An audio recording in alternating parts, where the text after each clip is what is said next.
राज्य सरकारनं आज कर्जमाफीची घोषणा केली, परंतु या घोषणेनं आम्ही समाधानी नाहीये। मुळामध्ये विधानसभा होऊन 1.5 वर्ष झाले।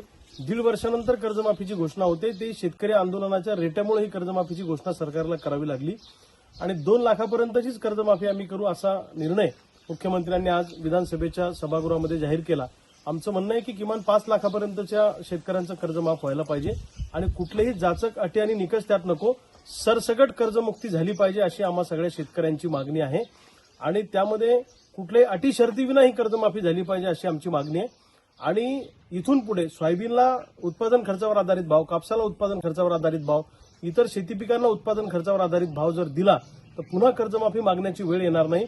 पण वारंवार जर सरकार सोयाबीन आणि कापसाच्या भावावर दरोडा टाकणार असेल तर पुन्हा पुन्हा कर्जमाफीची मागणी करावी लागेल। हे फक्त एक सलाईन आहे, याच्यातून शेतकरी खूप मोठा उभा राहील असं नाही आणि रेग्युलर कर्ज भरणाऱ्यांना किमान 1 लाख रुपये त्या ठिकाणी अनुदान जाहीर करायला पाहिजे होतं अशी आमची मागणी आहे। आजच्या कर्जमाफीच्या निर्णयामध्ये आम्ही पूर्णपणे समाधानी नाहीये।